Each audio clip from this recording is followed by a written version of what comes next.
What is up, Diozy fans? Diozy here, and finally the review videos are back. Okay, so if you don't know, this channel was solely in my idea, started gaining, and this channel really just kicked off with most review videos, especially my Darkstalker review. It was one of the videos that really hit off and made me realize, yeah, WoW content is better than other content, I'm gonna stick with this.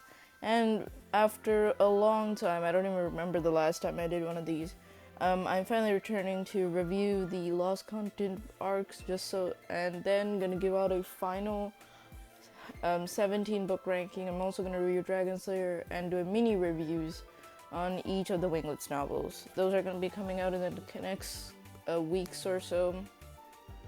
There's also a new video every day, so you can expect them almost every other day or so.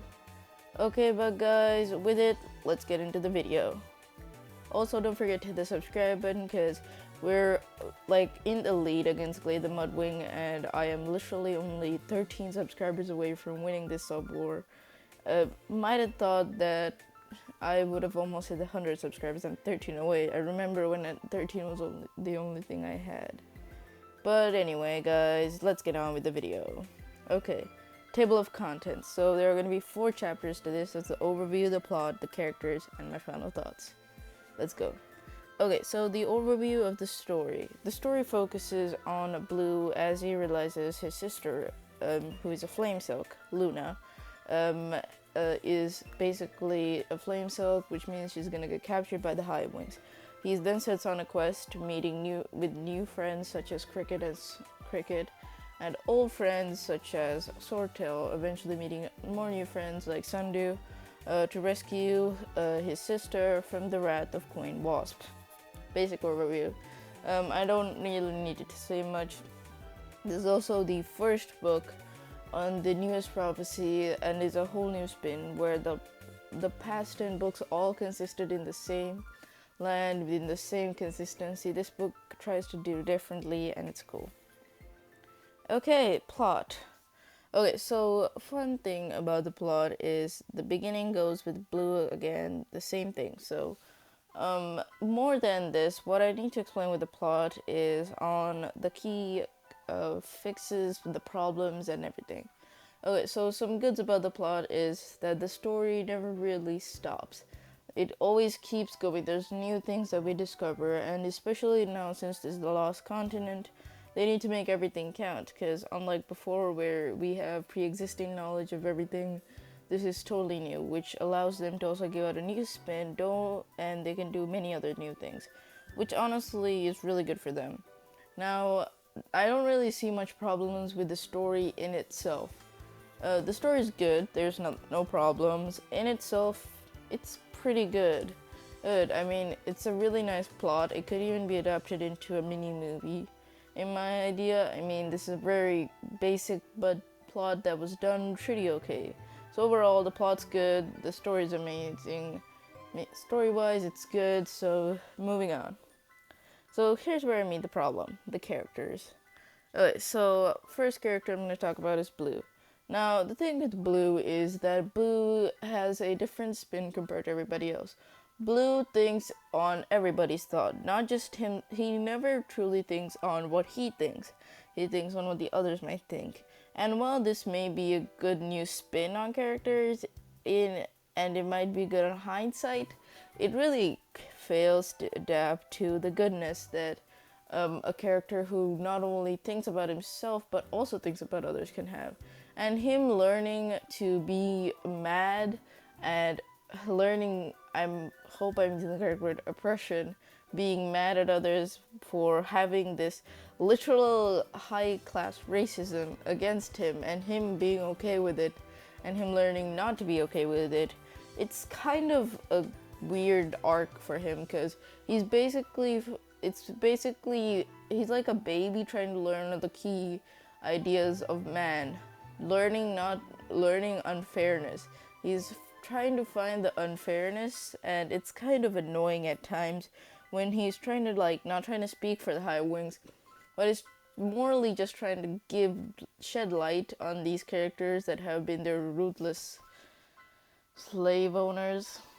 I'm sorry for using that word, but it's the word for being this ruthless leader and everything, and him trying to like agree with them, and that's where arises the problem. Okay, next up, Cricket. Now, Cricket's problem is there's not much. I mean, the over obsession and the secretness between her and Blue always makes pretty good sense. I feel like Hive Queen in itself is one of the most underrated masterpieces, because that book is so overlooked in my idea, and Cricket really is like this is like the biggest teaser to it, because this book, like Cricket in itself, is a really good character. She like tries to balance out Blue, where Blue feels complete, trying to feel complete sympathy for the High Wings. She realizes as she's different from them, she's the only one who can teach Blue and help him, also Sorta. But she's a big reason on how Blue learns to not like High Wings. High Wings, even though he does like High Wings. Sortil and Luna. Now, both these characters are minor characters. Sortil is there for a long time, but I normally consider both of them there. So I feel like these two are really good characters. They work together amazing, and Sortil is a big key factor, like Cricket, on teaching Blue on how to actually realize on how unfair life is comparing to the others. And also Sortil's rebelliousness is really fun. So overall, Sortil's a good character. Sundew. Okay, Sundew is like a mixed heat for me. I mean, this is without anything we know. So she might either come off as annoying or pretty much Tsunami 2.0, which I honestly agree that Sundew is pretty much Tsunami 2.0 in the 11th book. Like, Sundew learns, and we get all the character arcs and everything, and we learn more backstory book 13. But until book 13, she's just Tsunami 2.0. Until we get that development, currently as I'm sitting in this review, if it's just book 11, she's Tsunami 2.0. A ratless, ruthless being. Sorry about that. Okay, anyway, finally, the antagonist of the book, mainly, Queen Wasp. Now, Queen Wasp is handled really nicely. I mean, from pretty much from the early stage onwards, we get to see Queen Wasp and how much she's how ruthless she can be, and it's like a slow build up. And when we get to that point where we realize that even she's been this manipulator, she's been manipulating not just her own people, but everybody, in not just like the Silkwings, but everybody, including the High Wings, and how she's actually the only one who controls this library and everything, and how she's this big manipulator ruthlessness, and how she's literally unforgivable, makes her a great villain, because we're not supposed to like a villain when that makes us root more for the hero, and this is a big case on how I believe that Queen Wasp is actually a slightly greater in character. And my favorite bit of this is that they never try to redeem her. Some villains should be redeemed.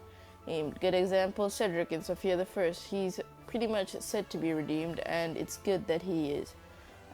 But with this, she should not be redeemed, and she is not redeemed. Even in the end of the book and even in the end of the whole series. So yeah. Okay, finally, final thoughts. So overall, this book was really, really okay. I mean, the story was basic, the characters were really fun, and while I did talk a lot of good, the truth is, this story was a bit bland overall. It didn't give us something special, it didn't give us something new. A big problem that I had with this, again, is Blue's unneeded character growth of learning what unfairness is sort of annoying in times. So yeah. But other than that, this book is honestly a solid and decent book, so I'm gonna give it a 5.5.